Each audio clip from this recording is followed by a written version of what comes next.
नमस्कार, स्वागत है आपका द ऑटरी में एक बार फिर से।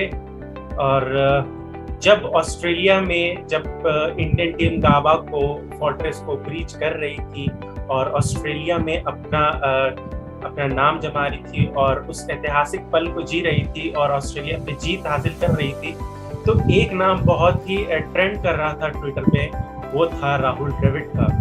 Thank you Rahul Dravid. राहुल द्रविड़ का कंट्रीब्यूशन इस इंडियन टीम की बेंच स्ट्रेंथ को तगड़ा करने में बहुत रहा है। 6 साल हो चुके हैं जब राहुल द्रविड़ ने नेशनल क्रिकेट एकेडमी और इंडिया ए टूर और अंडर 19 प्लेयर्स का कोचिंग के तौर पे कार्यभार संभाला है। और क्या कमाल का सफर रहा है राहुल द्रविड़ का उन खिलाड़ियों को ग्रूम करने में।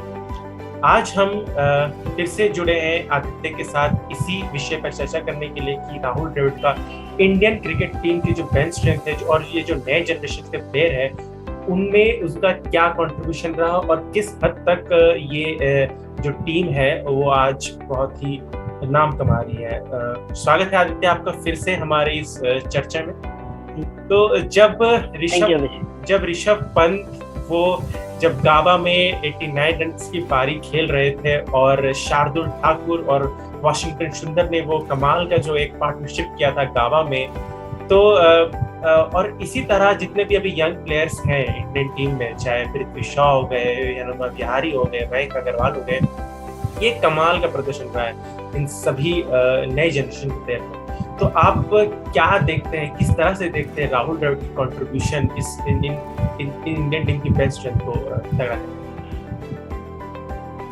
देखिए अभिषेक, इससे पहले कि हम राहुल द्रविड़ पे बात करें, एक छोटी सी बात ये तो हमें माननी पड़ेगी कि इंडिया का जो डोमेस्टिक स्ट्रक्चर है वो इतना स्ट्रांग है कि ऑलरेडी पिक ही ऐसे प्लेयर्स किए जाते हैं जिनमें काफी टैलेंट होता है। मतलब अगर आप लोअर लेवल पे भी चले जाए, अगर आप डोमेस्टिक के जो हाईएस्ट लेवल रणजी की भी बात करें, तो प्लेयर्स ऑलरेडी काफी टैलेंटेड प्लेयर्स आते हैं। अब बात होती है बस उन्हें ग्रूम करने की, जो कि मेरे ख्याल से एक बहुत इंपॉर्टेंट फैक्टर है।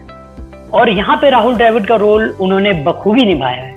जिस तरीके से सारे यंगस्टर्स को उन्होंने ग्रूम किया है, ऐसा नहीं है कि ये सारे प्लेयर्स पृथ्वी शॉ या शुभमन गिल और ये सारे प्लेयर्स की बात करें तो ऐसा कुछ नहीं है कि बहुत ये लोग पहले से लोग इन्हें जानते नहीं थे, जानते थे, बट इनमें हमेशा से एक जरूरत थी एक अच्छे गाइडेंस की, जो कि राहुल द्रविड़ ने बखूबी निभाया है। और उसी का असर अब हमें टीम इंडिया में देखने मिल रहा है कि ऋषभ पंत और बाकी इस तरह के नए नए प्लेयर्स आ रहे हैं और एक काफी कॉन्फिडेंट गेम खेल रहे हैं। बिल्कुल।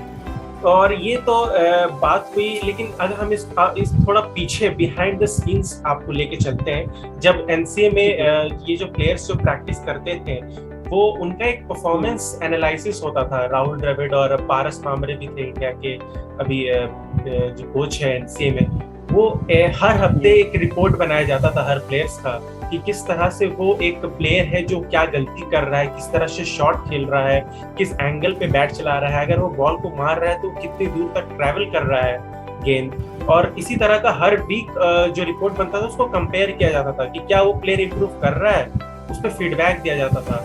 प्लेयर मैच सिचुएशन में किस तरह से रिस्पॉन्ड कर रहा है ताकि उसको मेंटल लेवल पे प्रिपेयर किया जाए मैच सिचुएशन के लिए।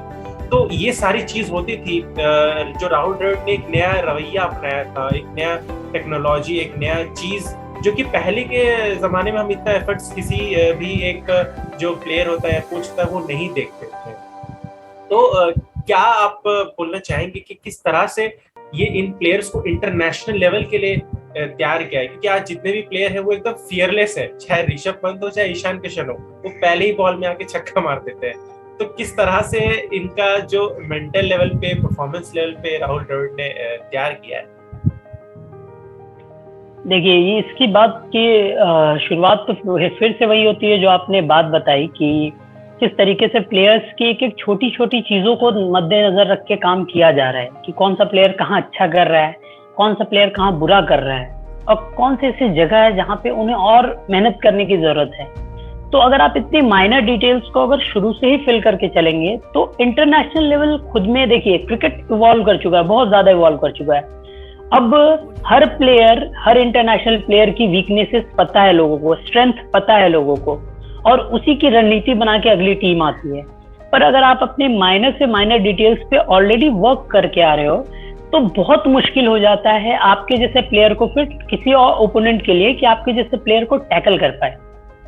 और यही कारण है कि जितने भी प्लेयर्स आ रहे हैं अभी नए नए, ईशान किशन, पंत का कॉन्फिडेंस, कारण यही है उस कॉन्फिडेंस का कि सारी माइनर चीजों पे वर्क किए गए हैं। तो अगर आने के बाद भी एक दो चीजें पता चलती हैं कि ओके मेरी कोई और वीकनेस है ऐसी जो स्पॉट ऑन हो रही है, तो प्लेयर में सबसे अच्छी चीज जो आई है, ये सारे अडेप्टिव हैं, बहुत जल्दी अडेप्ट करना जानते हैं। ऋषभ पंत को हम एक अटैकिंग गेम के लिए जानते थे। आज से अगर 3 साल पहले चले तो शायद किसी ने सोचा भी नहीं होगा कि ऋषभ पंत टेस्ट टीम के इतने इंपॉर्टेंट मेंबर बनेंगे।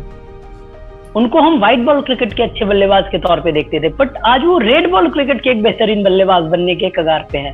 और अनडाउटेडली अगर मैं गलत नहीं हूं तो कुछ ऐसी जीत दे दी भारत को जो इतिहास के पन्नों में उनका नाम दर्ज किया जाएगा और जा चुका है इनफैक्ट। तो ये अडेप्टिबिलिटी जो है, ये सारी चीजें वहीं से आती है कि आपके बेसिक्स पे कैसा काम किया गया है। अगर आपको शुरू से आदत है छोटी छोटी अपनी मिस्टेक्स को एडिट करने का, उन्हें ठीक करने का, तो आप इंटरनेशनल लेवल पे भी आसानी से इस काम को कर लेते हैं। बिल्कुल बिल्कुल। और अगर अंडर 19 टीम की भी बात की जाए कि राहुल द्रविड़ ने जब आया था तो ईशान किशन उस समय कोच थे, जो 2016 में इंडिया टीम में अंडर 19 के फाइनल में पहुंची थी। हालांकि वो जीत नहीं सके, लेकिन फिर वहां से एक प्रोसेस स्टार्ट हो गया। फिर आप जब 2018 देखे तो वहां के क्लास से शुभमन गिल निकले, पृथ्वी शॉ निकले, 2016 में तो वाशिंगटन सुंदर थे, ऋषभ पंत थे, ईशान किशन थे, और आज यही सारे खिलाड़ी आज जो इंडियन टीम का हिस्सा है। और ये जो पूल है प्लेयर्स का वो काफी बड़ा बन चुका है कि आज हम बी टीम भी बना रहे हैं, 2 टीमें बना रही है। एक टीम श्रीलंका टूर कर रही है और एक टीम इंग्लैंड टूर कर रही है। तो आपको क्या लगता है कि आने वाले कुछ सालों में, 4 या 5 सालों में, क्या ये टीम, इंडिया की जो टीम है, क्या वर्ल्ड बीटर्स बन सकती है? क्या वो उसी तरह से डोमिनेट कर सकती है जिस तरह से ऑस्ट्रेलिया 20s में करता था, 2000 में करता था? बिल्कुल, लगभग उसी तरीके के फॉर्म की तरफ अग्रसर है भारतीय टीम। लेकिन 2-3 चीजें हैं जो हमें ध्यान में रखनी होंगी अभिषेक। जो अच्छा चल रहा है वो तो हमें पता है, बैटिंग में हमारे पास इनफ टैलेंट है, बट अगर मैं बेंच स्ट्रेंथ में बॉलर्स की बात करना चाहूँ तो थोड़ा सा मामला गड़बड़ा सकता है। अभी सिराज अच्छा खेल रहे हैं, बट उसके बाद अगर हम बाकी पूल पे नजर डालें तो जैसे शार्दुल ठाकुर हो गए और बाकी bowler, with due respect to them, ऐसा नहीं कि वो खराब परफॉर्म कर रहे, बट उतना भी खतरनाक परफॉर्म नहीं कर रहे जिस तरह के भारतीय बल्लेबाज कर रहे हैं।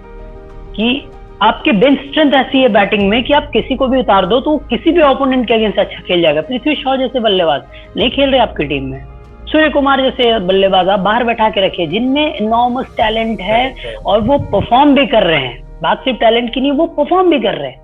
तो मैं चाहूंगा पोलिंग में भी शायद अगर कुछ इसी तरह का स्ट्रेंथ हमारा रहे तो और ज्यादा मजा आने वाला है, जो कि बहुत हद तक इम्प्रूव कर चुका है अनडाउटेडली। बट अगर वर्ल्ड बीटर्स आपको बनना है तो आपकी बेंच स्ट्रेंथ भी उतनी ही खतरनाक होनी चाहिए, आपकी बैठी हुई टीम भी उतनी खतरनाक होनी चाहिए जितनी कि आपकी खेलती हुई टीम, जो कि बैटिंग में भारत के पास है। बट मैं शायद सोचता हूँ जब अगर हम पेस बॉलिंग की बात करें तो थोड़ा सा इम्प्रूवमेंट वहां पे मांगता है उस एरिया में।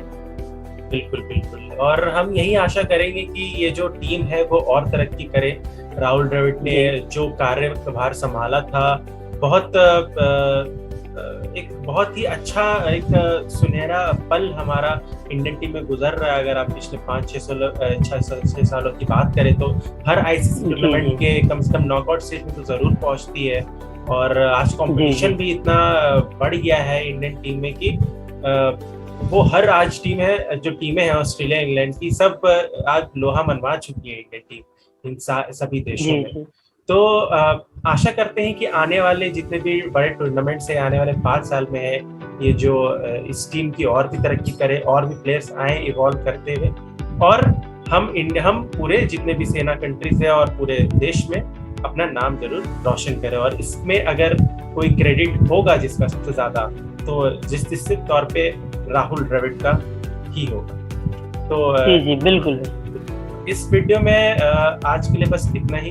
धन्यवाद आदित्य हमारा। और सभी दर्शकों, अगर आपको ये वीडियो अच्छा लगा तो इस वीडियो से जुड़े और इस वीडियो को लाइक और सब्सक्राइब करना ना भूलें। आज के लिए बस इतना ही। धन्यवाद।